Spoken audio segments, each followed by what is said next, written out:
얼음 배달부.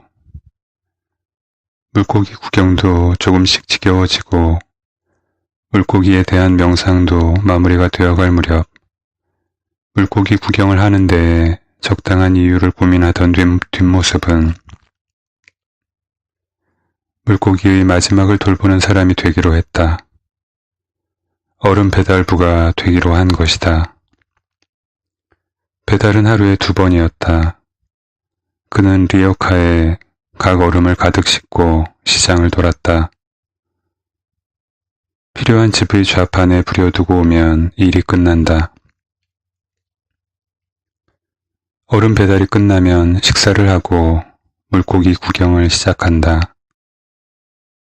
그는 이제 38호 생선가게의 돌부처가 되었다.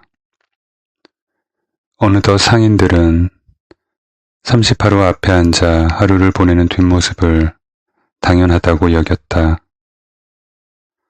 38호의 수족관에는 갈수록 어종이 풍부해졌고 장사는 갈수록 바닥을 치고 있었다.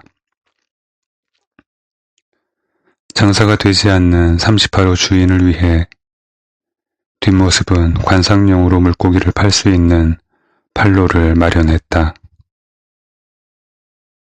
상어를 사간 사람은 상어의 짝을 찾아주기 위해 다시 38호를 방문했다. 큰 물고기를 관상용으로 들이기 시작한 사람들은 대형 어종만이 주는 독특한 수족관 풍경에 매료되었고 38호 생선가게는 부흥을 맞이하게 되었다. 38호는 결국 수산시장 안에서 유일하게 식용 물고기를 판매하지 않는 가게가 되었다. 뒷모습의 이야기는 흥미롭고 즐거웠지만 내 꿈은 날이 갈수록 어두워졌다. 나는 결국 아무리 많은 꿈을 꾸어도 꿈을 제어할 능력은 생기지 않는다는 것을 깨달았다.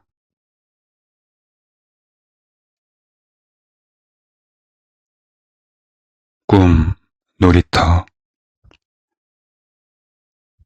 놀이터에 앉아 책을 읽고 있었다.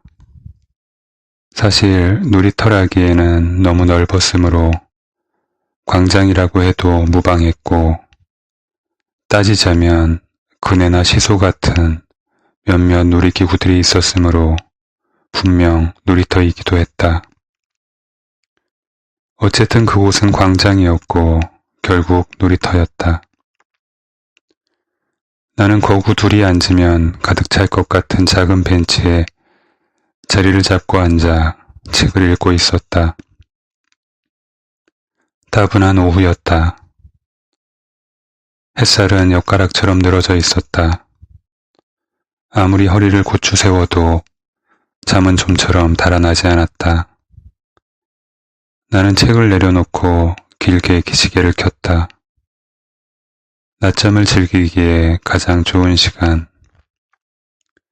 그래서인지 놀이터는 한가했다. 광장 가운데로 어떤 여자가 내 쪽을 향해 걸어오는 것이 보였다. 이목구비가 점점 커지고 얼굴을 알아볼 수 있을 만큼의 거리가 되어서야 나는 그녀를 겨우 기억해냈다. 친구라고 하기에는 너무 먼 과거의 일이었고 원수라고 하기에는 안 보게 된 이유가 너무 가벼웠다.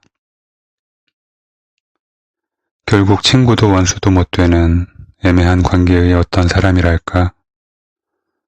여자가 먼저 입을 열었다. 잘못 본 줄 알았는데 제가 맞았군요. 반가움이라고는 털끝만큼도 묻어있지 않은 음성이다. 잘 지내셨나요? 내가 물었다. 그녀는 무표정으로 대답을 대신했다. 크고 작은 구름들이 태양을 가릴 때마다 그녀의 동공이 커졌다 작아지기를 반복했다. 대단한 무표정이었다. 눈과 코와 입과 귀와 뺨이 단 1mm도 떨리지 않는 무심한 표정.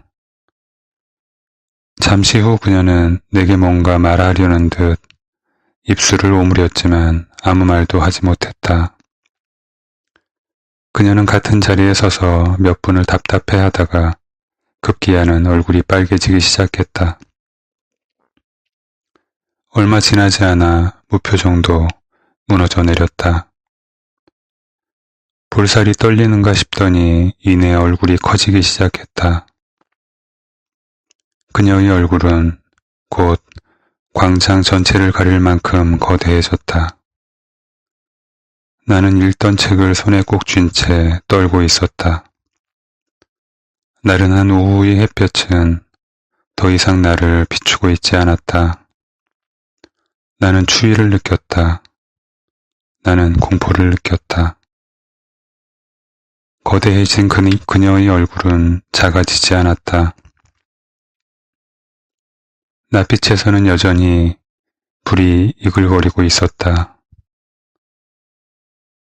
대체 내가 무슨 잘못을 했기에 이리도 화가 나 있는 것일까?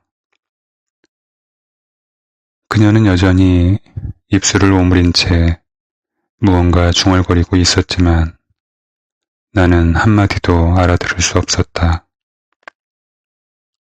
이런 지경의 공포와 전율은 어쩌면 구약성서에 나오는 믿음의 조상들이 신과 최초로 대면했을 때 느꼈던 감정과 비슷할 것이다.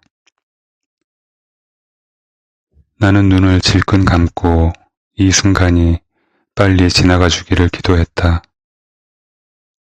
눈꺼풀을 덮고 있던 어둠이 걷히고 태양의 온기를 느끼고 나서야 나는 눈을 떴다. 놀이터이자 광장인 그곳에서 친구도 원수도 아닌 그녀와 헤어진 후에 나는 얼굴을 뒤덮은 땀을 닦아냈다. 등이 가려웠다. 외투를 벗어야 했다. 나는 외투를 벗었다. 하지만 아무리 주위를 둘러보아도 외투를 놓아둘 자리가 마땅치 않았다. 광장에는 아무도 없었다.